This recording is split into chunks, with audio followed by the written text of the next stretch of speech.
Welcome to the No BS Spiritual Book Club's live streaming interview series, where leading new thought teachers, speakers, and authors share the intimate stories behind the 10 best spiritual books that inspired them the most on their spiritual journey. From well-known classics to hidden gems you might never have heard of, the No BS Spiritual Book Club saves you time and money by sharing reliable recommendations from those who've walked the path before you.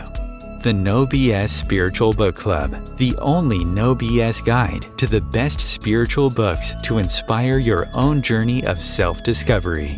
Here's your host, founder of the No BS Spiritual Book Club, Sandy Sedgbeer. Hello and welcome. This week's guest, to use her own words, is no prodigy and no guru. Just a geek wannabe with a background in fine arts and multiple certifications in those oddball alternative healing modalities you'd only find in California. A writer, imaginator, self-confessed troublemaking misfit and explorer, Winn Taylor is also a very clever wordsmith with a prodigious gift for creating enticing marketing campaigns and highly imaginative metaphysical sci-fi novels. Winn Taylor joins me now to share the books that have made the biggest impact thus far on her life journey. Winn Taylor, welcome. Hi, thank you. Now, you say that you're pretty certain you didn't crack a book before the age of 25. How did you manage to avoid them for so long? It's a talent.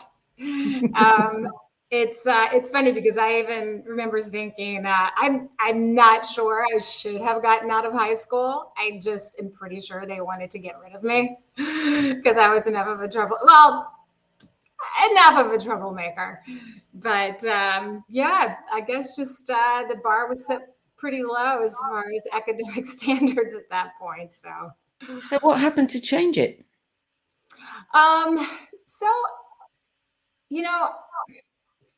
I guess that really starts around book 3. So I can launch into the first book, or I can... No, don't tell us yet. But okay. So, I mean, what made you even pick up that first book that changed things? Well, the first book was Ferdinand the Bull. If you're ready to jump into that bit. So that was... What attracted you to that book? That was a book that I read as a kid. It just stuck with me. So it wasn't a book that I picked up as an adult. It was a book that had an impact on me as a child, and I kept it with me as an adult all throughout my journey. Yeah. Okay. So right. that book stayed with me. Okay. Well, before we get into that book, there's something else I want to say. And you've said this yourself. Your journey through literature was fueled by an unyielding sense that you don't belong here on Earth or among humans. So that must have impacted the kind of books that you were drawn to. Absolutely. Yeah. The very first book that I remember picking up as an adult is the second book. But as far as diving into books and literature and becoming an avid reader, really did not happen until that third book came along. Okay. And so it's very sequential as far as how that happened. Yeah. So we're going to go through your books in a sequential manner. Yeah. I mean, it's really how I approached the list as well. I mean, once the first book came to mind, I even questioned, do I include this book? I can't go on Sandy Sedgbeer's show and have that be my number one book. That's ridiculous. And I thought, I got to lean into it. It's who I am, and we're going for it. And then I just followed, as a writer does, I followed myself as a character, and they took me on to the next book and the next book. So, well, you'd be surprised. Quite a few people do go back to some of those childhood books. Yeah. And, the whole point of it is if it made an impact on you, then it needs to be on your list. Absolutely. Yeah. Absolutely. Okay, so let's talk about that first book, which is a childhood classic that not only sparked international controversy, but also became a Disney movie. The Story of Ferdinand by Munro Leaf, published in 1936. What did you love about this book? It's funny because when the first book came to my mind when I started to write this, I'm like, Ferdinand. And I didn't know the history of the book until I started to dig in when I'm making this list.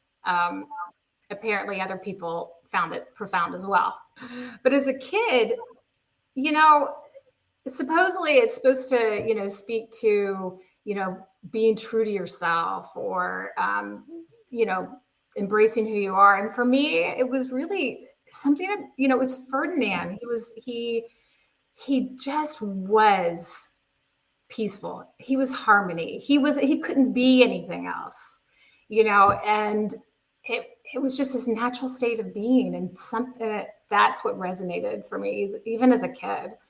And I mean, I probably obviously didn't put it in those words, but there was a stillness. Yeah. But, you know, it has quite an interesting history.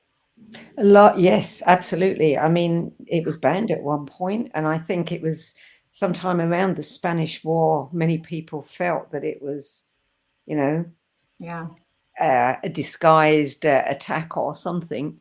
And apparently it even faced condemnation from Hitler. Yeah, he burned it. All the and then Walt Disney came along and turned it into a movie. And you know what's funny is I did not even know that it had been turned into a movie. I mean, because I don't generally watch TV, so the ads that come up, and it was 1938, the movie. Oh, yeah. No, I didn't know that. I just knew about the book. Yeah. Well, I knew it was remade into a movie, but. Yeah. So, you know, he is a bull, and he's not doing what traditional bulls do. He doesn't want to get in that ring and joust with the, you know, some of the people that he's going to find there with pointy sticks. Yep. He just wants to be himself and smell the roses. Right. Yeah. So, did this help you to feel more at home in yourself? It planted a seed. It planted a seed of a trajectory, something I wanted to achieve on an unconscious level. I certainly wouldn't have recognized that as a child or even as a young adult or even going into early adulthood. But it definitely probably set a course. It planted a seed for me. Yeah. So book number 2, Healing with Color and Light. Improve Your Mental, Physical and Spiritual Health by Theo Gimbel, published in 1994. When and how did this book come into your life? So this would be if we're talking about a play, this would be Act 2, where the next book comes in. I had left Charlotte, where I grew up in Charlotte, North Carolina, and went to Martha's Vineyard for the summer. And that was the first time I was introduced to sort of a bohemian culture. It wasn't like a overt, but it was enough of a thread of a bohemian culture there, where they had crystal shops and, you know, healers and all of these things. And it's like a vortex apparently on Martha's Vineyard of energy. And so it was after my first summer there. I had been introduced to this. I hadn't really dug into it, but I'd gone to Boston for the winter, and I was running along the Charles River, and that's when it occurred. I mean, it's such a vibrant memory for me to be standing at the Charles River and looking out, and just really, feeling like I was outside of something. And at that point, I was like, okay, I've got to do something about this. And I wasn't going to go talk to a person about, you know, I'm not a person that would generally, that as a child or an adult, that wouldn't have been my first thing, is to go talk to somebody like a therapist. So when I went back to Martha's Vineyard the next summer, I went back to those little alternative shops and just started looking around. And this is the book that jumped out at me. I don't know what it was about this, but I picked it up and decided to dig in, and just introduced to the idea that we were more than like these physical beings. And it gave me something, it was a whiff of something to follow, you know, to think outside, bigger than just the skin. And I even went as far as creating my own little healing light room with that. My closet. I turned my closet into like a healing light space, and I had colored light bulbs, and I probably had some kind of like metaphysical music going on, and the results there were no results from that, but I knew that that was something I wanted to explore more. Yeah. Book number 3, according to a joint survey conducted by the Library of Congress and the Book of the Month Club, this next book is the second most influential book Wow. for Americans today after the Bible. And it is Atlas Shrugged by Ayn Rand, published in 1957, the second most influential book for Americans. All right, I've got something impressive on my list. Here we go. So what did you get from this book? So this book, a boyfriend handed this to me before I left the States. I went on backpacking, and it was I probably wouldn't have read it if I hadn't been snowed in on the Himalaya mountains, honestly. But once I did, I just dug into it, and it introduced me to the love of reading, for one. And really, for the first time, I started to contemplate like ideas, not just sort of my own being or how it felt to be here, separate from it, but really like contemplate some bigger ideas. And that really is what it created for me. How old were you? I was around 24 at this point, maybe 20, somewhere between 24 and 25.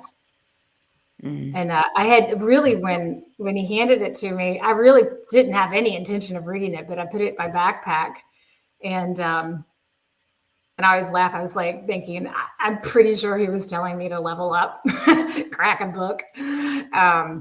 But it found its way to me. And after that, I read everything I could find of hers, just, everything other than John Galt's speech. Pretty sure I skipped over that. So what do you think that you've taken from the books other than contemplating, thinking? Well, for me, that was key for me.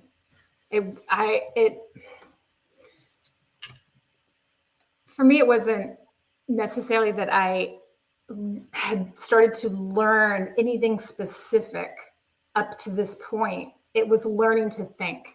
That's what I was getting up to this point.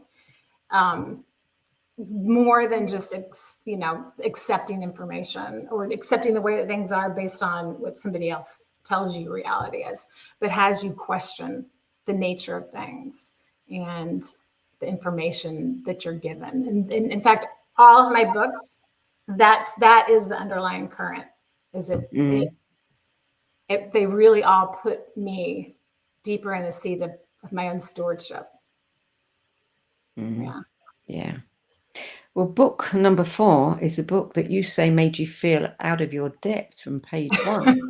It is Hands of Light, A Guide to Healing Through the Human Energy Field by Barbara Brennan, which is an incredible book. Yeah. This was published in 1987. And I think her passing last year was a huge loss to the world. Yeah. This book, it found its way to me. I had just gotten back from that journey through Asia, and I'm sure that something about India, seeped into my skin. And when I was back on Martha's Vineyard, where apparently happens to be my landing spot for everything, and I went looking for something more. To cultivate what I had started to develop after I left the country, like starting to get a little bit more in your own skin outside of the world that knows you. And so just going through the shops and picked up that book. And yeah, I was definitely out of my depth. It was everything I hadn't thought of before, like a channel, like what's a channeler, or I'm a vibration, I'm energy. I'm an energy field that's interacting with other energy fields. And, so it was all new. And they were concepts that definitely took a while to even kind of start to wrap my head around. But, it definitely led me down the path of like going into sort of healing modalities and that kind of thing to really understand it. You say that you got certified in vibrational healing and geeked out on sound healing. Yeah. By the time I made it later in the journey to California, I got certified in a modality called vibrational, which is kind of a version of Reiki, and started taking sound healing classes there and to learn about that. It's my brain works better when it's something that I can use and apply. Yeah. So by that point, you were really getting into natural therapies, etc. The whole new age thing. Absolutely. It was starting to really sort of like be part of who I was and sort of what would start to, dictate some of my steps, what I would start to look for. Did you find that pursuing that helped you to feel more as though you belonged, or it didn't matter that you didn't belong? Probably a little of both. I think starting to be introduced to those concepts and definitely doing the healing work get you into your skin.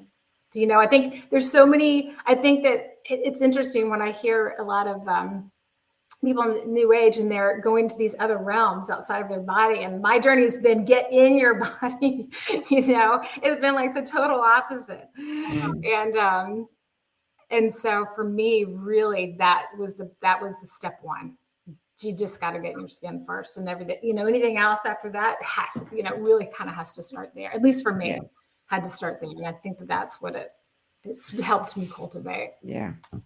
So book number 5 is one that regularly tops people's lists, and in fact, I think it is in the top 10 of the 10 best lists. The one that is recommended, the 10 that are recommended the most, and this one is always right up the top. Jonathan Livingston's Seagull by Richard Bach. Yeah. It's hard to pick a favorite of Richard Bach's, but how you can't resist a seagull. Yeah. A seagull with big dreams. Yes. Yeah. 1970. It's hard to believe. I mean, the story of, the book was published and he went off walkabout or doing something. And obviously, long before phones and even faxes, I imagine, he didn't even know that it was becoming such a big seller. I mean, can you imagine that?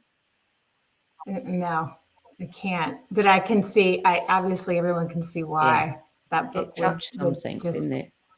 Yeah, absolutely. Yeah. And it's part of the human experience, something that sort of was, here's this seagull that is, faces sort of condemnation just for doing what it is that is who he is, and has to like push against that, and then comes back around with compassion, and it's just a lovely story. It is a lovely story. Yeah. Book number 6 is The Tao Te Ching by Lao Tzu, written somewhere around 400 BC, if you can get your head around that. Tell us about this book. So there's his writing. It seems so simple in so many ways, but it is so layered. I mean, the messages seem so steeped in a lifetime of like contemplation, and you could almost just like grow with it. Everywhere you grow, it's already past that, but it still has something to offer you. And these simple messages of just being, just mastering yourself and mastering being here in the flow with things exactly the way they are, exactly the way they aren't. And just it just looks to put you in a position of just really appreciating what this is, absent of the meaning that gets placed on it.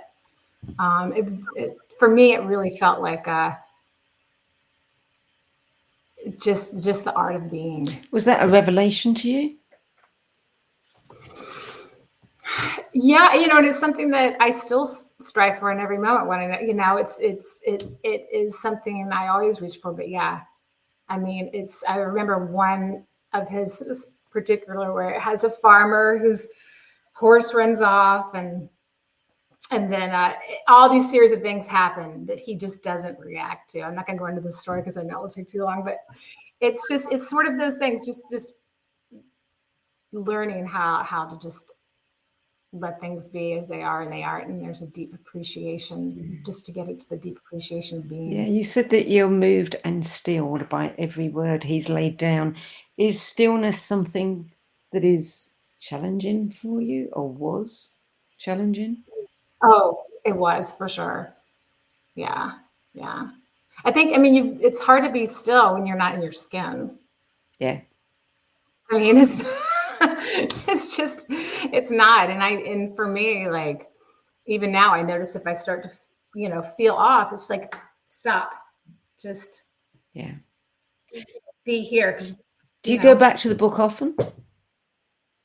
Yeah, we have it downstairs. It's been probably a couple months or so, but it's one of those books where you have, and you can just sit and just pick open and have like a little phrase, and then take that with you. But it's one of those books that's so inspirational. Just a little piece of nugget to take with you. Yeah. So book number 7, Do Androids Dream of Electric Sheep? Better known as its retrospective title, which was Blade Runner by Philip Dick, published in 1968. Yeah. I think this book, it's sort of, it represents, my introduction to science fiction, which for so many reasons, I love science fiction. Its ability to really put you outside of the box, way outside of the box. And it's not really handing you the information. It's putting you in the seat of coming up with your own conclusions and how you feel about something. And, for me, Philip K. Dick and other science fiction writers, it stimulated something in me that I hadn't even considered before. It introduced me to a piece of myself, which was sort of a nerd, like I didn't pay attention in school. So it didn't occur to me that I would want to use my brain this way, with technology and futurist ideas. But, for me, this book coupled with, the futurist platform, where it really asks, like, who gets to decide what's legitimate and what are those parameters? Like, anything that we would claim you would use to decide what was human and what wasn't human. There's plenty of humanity that doesn't fit within that mold. So you kind of have to throw that out the door a little bit and ask, like, really, what is it to be? Like, what is a legitimate reflection of source? And for me, if it exists, isn't it part of source? How is it not legitimate? So it really had me question a lot of those things. Was this the first science fiction book that you read? It's the first one that I remember reading. Yeah. So there may have been other ones. There would have been, some of the softer science fiction, the ones that have a lot more humor. But this would be the first one that was really probably like a little hardcore, I guess, a little bit, like in the concepts that it tackled. This triggered ignited the imaginator in you. For sure. Yeah, absolutely. Because it brings in sort of some of the things that had already been, looking at anyway, which was the nature of beingness. And so you take that and you put it into a science fiction world, and it sort of married these two worlds and started to create what would then be the things that I would want to write about, that married spirituality and science and the questions of like morality or any of those things. You know, it sort of marries those two. Did you become a big fan of his? But I think a big fan of science fiction altogether. Right. But not necessarily of him as an author. Yeah, not necessarily just his work, but yeah, science fiction in general. Yeah. Okay, well, we're going to take a short break now. You're listening to a No BS Spiritual Book Club interview and sharing the 10 books that had the biggest influence on her life journey is gifted wordsmith, author of highly imaginative metaphysical sci-fi novels, creator of scintillating marketing campaigns, and self-confessed troublemaking misfit. I love that phrase. Winn Taylor.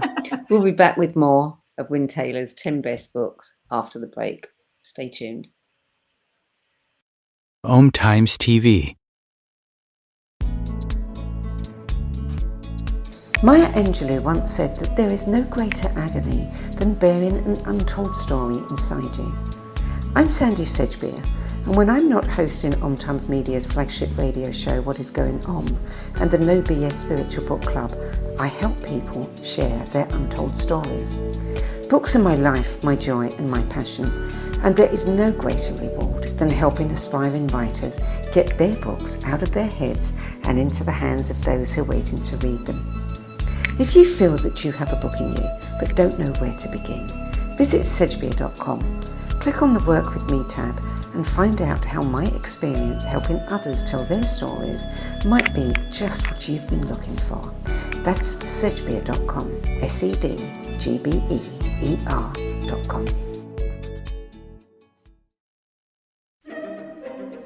Imagine becoming a super influencer. Reinvent yourself, invest in your brand, and then manifest your success with a robust spheric approach. Om Times Media and Broadcasting offers a unique and multifaceted way to become the spiritual and conscious influencer you deserve to be by putting your message across our powerful platform with its proven record of integrity and excellence. Through our produced shows, Om Times offers the opportunity to become a social media TV personality, a radio show host, an Om Times magazine columnist, and a syndicated podcaster, all in one shot. By live streaming your show on Om Times TV and broadcasting it across the extensive Om Times radio and TV networks, you become more than a host. You become an ambassador and a force for positive change. Om Times. Open yourself to the possibilities. There are 16 million children struggling with hunger in America. That's 1 in 5 daughters, sons, neighbors, and classmates who don't know where their next meal is coming from. Yet billions of pounds of good food go to waste every year. It's time we do something about it. Feeding America is a nationwide network of food banks that helps provide meals to millions of kids and families in need. Visit feedingamerica.org to help them feed even more. Together, we can solve hunger. Together, we're feeding America. Welcome back. Winn Taylor, book number 8. Quite different, Becoming Supernatural by Dr. Joe Dispenza, published in 2017. Yeah. I'm a big Joe Dispenza fan. I think I really had started to listen to, I was first introduced to him or his work with Joe Dispenza and Greg Braden and Bruce Lipton. And so when my husband and I were working on the renovations to our house before we were getting ready to move cross country back to the East, you know, I listened to this book over and over again, just trying to like get the concepts to burn into my wiring about, you know, just the power of the mind really to overcome its programming and the importance, like how much it controls of your trajectory. And then also just the relationship between the heart and the brain. You know, just, yeah. Have you been to any of his seminars? No. But it's kind of on my bucket list, but yeah, I think his ability to bring the science into it and the measurement and the tools and really sort of put a structure around it was something that really resonated. It really resonated with me. Yeah, that's so necessary today. I think, everybody is fed up with some, all these claims and slick, books even, there's a lot of them about. And anyone who can bring some science to that and really ground it and offer some evidence, I think is doing us all a great service. Yeah. That's definitely something that's one of the reasons why I listened to it so many times, is just really, it's just, you can wrap your head around it when he starts to put numbers to things and break things down to a particle level, or, any of the science that gets put into it. But, and it's just like, one of the things that really stuck with me about that book is that emotions are addictive. You don't know what comes first, the emotion or the thought. Yeah. And one can trigger the other one. And so it really has to be present with, wait, did something really happen? Or is my body addicted to something and now it's producing something and now I'm just off on it? It's really, really wild. Yeah. Think before we feel, or feel before we think. For sure. Sure. Yeah. Okay, so another quite different one, we seem to be quite eclectic here in this list, is Magicians of the Gods, the Forgotten Wisdom of Earth's Lost Civilization. Graham Hancock, 2015. Oh, I love him so much. I love Graham Hancock. Like Joe Dispenza, I was, introduced to his work, well before I got my hands on this book. I mean, this thing is like this big. That is not a book I'm going to go pick up normally, but I got it on audio. So, but that just once again, learning how to think, learning how to contemplate, learning how to question.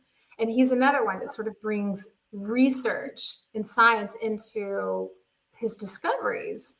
And it really was like a light bulb moment, like on all levels, question the reality of things, or the information that you're given, or their history. Like when you start going into like Göbekli Tepe, or how the pyramids could possibly function, or the erosion of the Sphinx, like what really is our history here,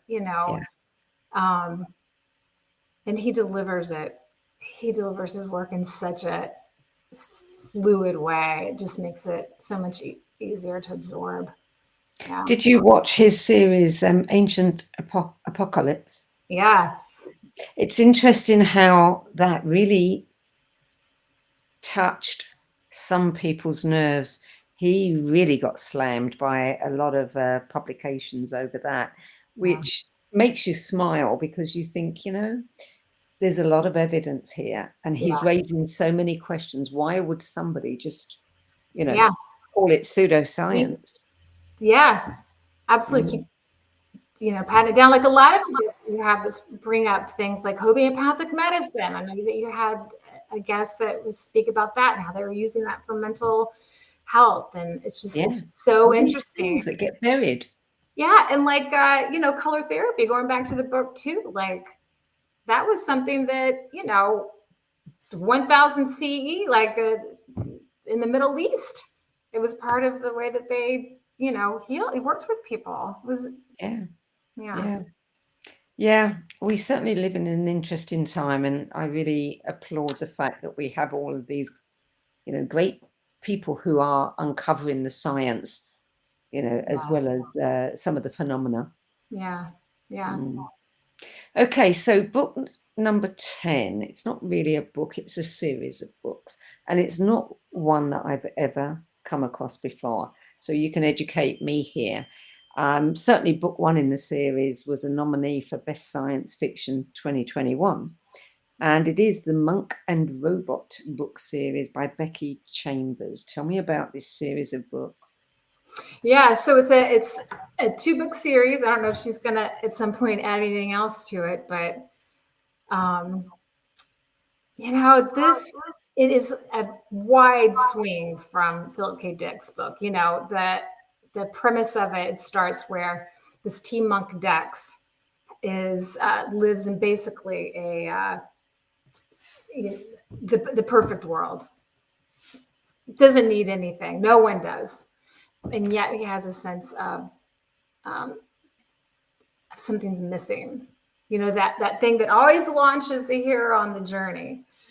And this tea monk has, you know, decided that he's going to venture outside of this haven, outside of the village, and go looking for it. And his goal is these frogs that he's only heard recordings of, but he wants to go find them. He's on this next path to see if he can figure out what's missing. And meanwhile, the robots are sentient at this point. They live somewhere else on another part of this planet. And as Dex is sort of venturing out onto his journey, up shows the robot, and the robot is there to find out what do humans need. And so the quest kind of goes from there. And so the beauty of this book is it kind of reminded me, the first thing I thought of was, you know, like Ram Dass or, you know, someone like that was like, had everything as Albert, you know, and so that desire to figure out what was missing, like had him give up everything to look for it. And this monk's journey is just as messy, you know, is like that human experience, that spiritual warrior's journey. But so anyway, this story just sort of takes you through this relationship between the robot and the monk. And the robot ends up really harnessing some of the aspects of elevated humanity that Dex is actually aspiring to, like of just a beingness with things, sort of a quietness, or you know, they would go just watch like a seed grow from, you know, seedling to a tree, and that would be their life. That's what they wanted to do. And there's nothing that you have to be, nothing that you have to do. It is a pure realization of the beauty of just being. Did he find what was missing? I'm not going to tell you. You're not going to tell. Okay. I like the way you ended your description on your dedicated page on the website. You said that the series asks, in a world where people have what they want, does having more matter? Yeah. Yeah. And that is something everybody should contemplate. Yeah, absolutely. Well, that's your 10 best list. Now let's talk a little bit about you. Out of all of the authors of these books, which one would you most like to have dinner with? Oh, wow. You know, I kind of probably go with Joe. Okay. Yeah, I just think for one, that would be a very interesting conversation. Or wait, maybe it'd be Graham. One of the two. It's hard to say, but I'd want to pick their brains. Or maybe have them both at dinner. Yeah, thank you. I can have two. That would be an interesting one. Although I just want to watch them talk. They're too much in agreement, I think. You know, Yeah. So they'd just be saying the same thing back and forth. Yeah. Yeah. Yeah. Okay. So you've written 2 metaphysical sci-fi novels, The New World Chronicles, Rise of the Protector, and Dawn of the Watchers. And they've been described as witty banter, quirky characters, and a teenage kick-ass heroine with heart and humor in a fast-paced galaxy crossing cyberpunk tale. That is quite a recommendation. Tell me about these books. How did you conceive the stories? And is the heroine you? You know, I think probably like any writer that they're all a little bit of you, you know. I loved, Jinx was the first character that actually came to me for this. She revealed herself pretty easily because she's still like my journey learning, you know, who she is and probably pushing against a lot of like the world that she grew up in. So it is definitely will be the hero's journey for her. But it really, the idea for the story came, it was around like 2014. I ran across an article, and I only stopped because it was this billionaire Russian named Dmitry Itskov that was shaking the hands with the Dalai Lama. And the Dalai Lama was signing off on this initiative. He called it, I don't remember what the name of it was, but it was a 2045 initiative for basically humanity to basically utilize simulated reality for the purpose of speeding up evolution, spiritual evolution. And when I saw that, I thought, oh, interesting. Like they're going to be sort of like Matrix in a pod where their bodies are there, but it really was more downloading your consciousness, however that would happen.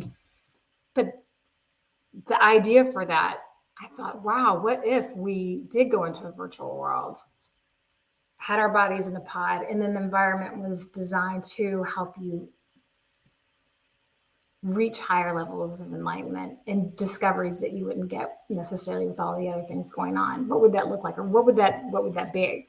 Then I thought of what if something goes wrong? What if something went wrong with that? And that was the story. But I think I just lost my train of thought. I just went spiraling on. What is it that you want people to take from these books? So for me, there are a few different threads that I have throughout this book. One is that the rise of like the EMFs and technology and sort of the impact that can have on our organic structure. Like it's the interference, which I know is like a thing that people are starting to at least be aware of, that there are like impacts to how our physical health and our mental health with the interference of all of the electronics and the 5G and all of these things that can interfere. So this was part of it. This is part of what is one of the undercurrents of the stories, but it is also starts to pack in some of the things that I've looked at on my own, like the nature of being a vibrational being and the impact that you can have by harnessing that, and that it's impact outside of yourself, that it impacts those around you. And really, Jinx is your reluctant hero. She's the one that goes on the journey that most of us go on, that it's like pushing against these things, and her only goal is to protect her friend, who is the one that embodies all of these qualities of the healer, and the one that could, shift, take organic life from the brink of doom. So here's something this makes me think about.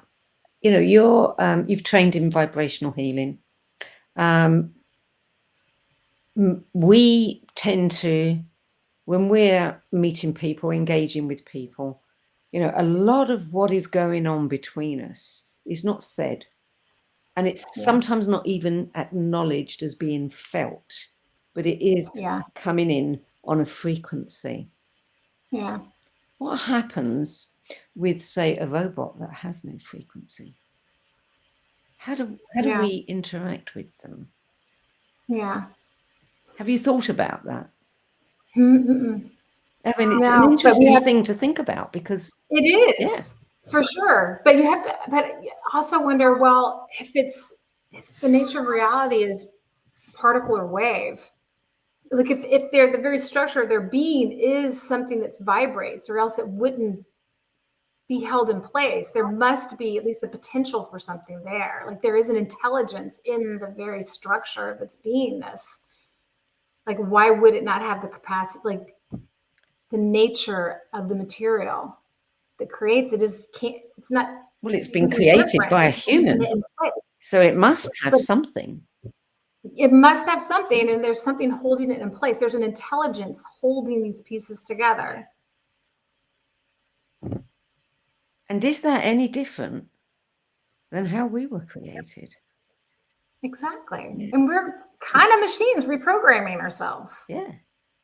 And we don't even know if we're living in a virtual world, according to a lot of the, or is reality even, we just make it up as we go, like particle wave. You're perceiving this and now that's the reality. And there's just infinite potentials that you could walk into at any moment based on what you're perceiving and how you're vibrating. It's just reacting to you. Yeah. So, yeah. I don't know. Every time we make a choice, we're collapsing so many possibilities. Yep. I mean, and that's happening every second, every single second, every move we make, every thought we have. We are collapsing all of these other possibilities. I mean, it is an interesting one. I'm interested in AI. I'm interested in where it crosses with us. Where's the meeting place for us? You mentioned earlier that a robot. The guy, the tea monk, learned from the things from the robot. There's a stillness in the robot. The robot doesn't carry some of the things that we carry. They're not necessarily, to our benefit, often to our detriment. So you can see that you could get a lot out of that. You could learn a lot from that. Absolutely. Yeah. Absolutely. And that's one of the beauties of that series. Yeah.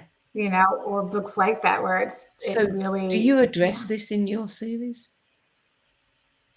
I will be. That's kind of coming into the third one. There's a building up of like foundation, because A, I'm still learning and questioning things, and B, I hope that the readers that are sort of, whether these concepts, the new age concepts, are new or not, that it invites them in at a level that, with a character that's slowly trying them on as well, and then let it peel back from there. What sort of response are you getting? The first one I got a great response. The second one I'm still working on the marketing. I got kind of, which it's like, marketing's key. Yeah. But when we moved cross country, we had some obviously famous stuff that we were doing to get here and renovating the home. So, but I've got great reviews. Editorial reviews are awesome. It's a matter of getting it in people's hands is the next step. Yeah. You said in your description about yourself that you're a geek wannabe. Yeah. What is it you want to be? It's more, so a lot of these, my husband is a very smart guy who's, a programmer, and his ability, like, this is a geek to me, like the ability to listen to information that's really dense in technology or any kind of concepts and absorb it and then even regurgitate it and understand it. It takes me a long time I have to take little small bites at a time and apply it. And for me, I always say geeks and nerds lovingly, because I love a big brain, and me being able to like play with some of these concepts. I geek out on it, like anything having to do with. So do you get inspiration from him for your books? We love the same thing. So it's, but he definitely, one of my characters, I leverage his personality definitely for one of the male characters for sure. Yeah. There's always like a calm, like nature, yeah. Mm-hmm. So a good geek is nice and methodical and yeah. What drives you? In life in general, or two things, I guess. A, being creative. That drives me. Just being creative. And the next is just learning on a deeper and deeper level, stillness. You have, and I've experienced this, so I know that of which I speak. You have a way with words. Is this something that you've always played with, or something that you've realized as you've grown older? Yeah, It happened when I got older. Martha's Vineyard once again. I was on Martha's Vineyard, and there's a piece of furniture by the side of the road. And I was like, oh, I'm going to turn that into an animal for one. So I started making all these creatures out of secondhand furniture.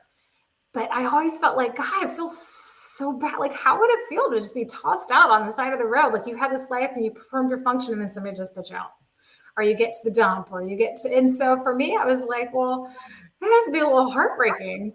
And so I created this world where they had the opportunity to evolve past their physical state into some whatever they wanted to be. It was called the Mystic Junkyard, and they would go talk to Ganesh, the elephant sage armchair. And so kind of evolved from there. And so that really, just working on that, those stories came to me. And that's really what inspired me to start writing, is it just wanting to tell their story. And from there, I just kind of kept going. But you have a way with words that I've not necessarily experienced. I mean, the way that, and I pay a lot of attention to words, the way that you create descriptions, the things, I'm interested in the way your mind is working. Where is it pulling? These descriptions, what is it seeing to be able to describe things that way? Where does it come from? I don't even know. You just start throwing words down on a paper, and it's just the love of moving the words around or coming up with like a quirky way to put it that encapsulates it, has a life to it. Easily? Or do you think about it? What again? Does it really come easily, or do you play with it and think about it and straight? A little of both. It kind of depends. Like it can come, yeah. I think that it's over time, it's started to come a lot faster. Like if I think of something, I can pretty much come up with I can write something pretty quickly, but to go in and fine tune it and really get the perfect word, I mean, that takes more time. But a blank sheet of paper is not daunting for me, I guess. But none of the books on your list are what I would call particularly, I mean, they're all fairly straightforward. None of them are so quirky in structure. Is there somebody that you admire? Oh, I love the quirkiness of like Tom Robbins, or that kind of that was definitely, it would be like an influential book, is sort of what I would gravitate towards, where it's just off the wall kind of writing. And even some of the young adult books that just have a high imagination. I mean, obviously everybody loves Harry Potter, but there's some others that sort of really combine like wit and pacing, and that have been influential and kind of quirky, and yeah. What about poetry? Do you like poetry? Yeah, I am. There's not many that I have dug into, but like Rumi. Obviously, I think most people that would love Rumi would love poetry, would love Rumi. That's one that I often go if I want inspiration for something that's kind of love, mystical, heartwarming. Sometimes I just go look up his quotes. Yeah. Yeah. So you came to books reasonably late, and these books helped you to really move into your complete self, learn much more about you and about the world, etc. What book would you recommend to somebody who was just starting out along this path to really help them open up to all the possibilities? Oh, wow. That's a big question.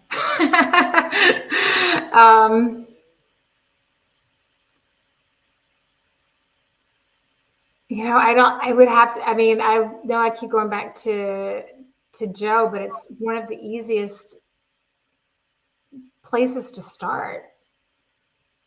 Because he can speak to anybody at any level that they are really. that would be somebody that would be one that I would say is a great place to start, just to be introduced to the concepts. And they're practical, you know, I mean, you can use them, you can apply them. You know, just bringing awareness to your thoughts, or just how you know, just trying to imagine like what your energy is, like becoming aware of like how it's feeling inside your body. You know, it's just, it's you can know pretty quickly if something's like off, you know, if you're not centered. Either that or my cat will tell me. Well, what are you reading now? What, you know, I'm like looking over here. I just picked up a book that somebody gave me. I would walk away and go get it, but it's called, you know, it's a young adult novel called like Angels. It's a young adult, and I'm not even sure who the author is. Oh, it's fiction. Just got it. Yeah. Just got a fiction book. Yeah. So what attracted you to this? Somebody just actually my mother-in-law handed it to me. Because she was reading it and she's like, well, this isn't quite it's too fantasy. So, you know, maybe you read it, but she was attracted to it because it said angels on it. And I'm like, that sounds like something I'm in for, angels. But it's basically the premise of it is teens they are angels, and they're starting to learn that they're angels, and they have all these powers to obviously help save the world. Yeah. Very popular, I'm sure. We're out of time now, I'm afraid. I just want to say one thing before we close, and that is, as such a great wordsmith, if anybody is interested in putting your talents to work for them, are you open to approaches? Always. And you can be found at winntaylor.com. Good. And keep an eye out. I'm actually having my books narrated right now, so that'll be available. Good. Okay, Winn, thank you so much for sharing your 10 best list of spiritual books with the No BS Spiritual Book Club's library of recommendations. It's been a pleasure. Thank you for entertaining, you know, bringing me on. That was very generous. It's fun. Yeah. Fun. So you can learn more about Winn Taylor's books and her unique talents at her website, WINN Taylor.com. This show is also available as a free downloadable podcast on the OmTimes website and on Spotify, iHeartRadio, all the major podcast platforms, including Apple, Google, Amazon, and Audible, if you like to listen rather than view. That's it for this week. I'm Sandy Sedgbeer. I'll be back at the same time next week with another 10 best interview for the No BS Spiritual Book Club. Till then, it's goodbye from me, and thank you again to Winn Taylor. Thank you.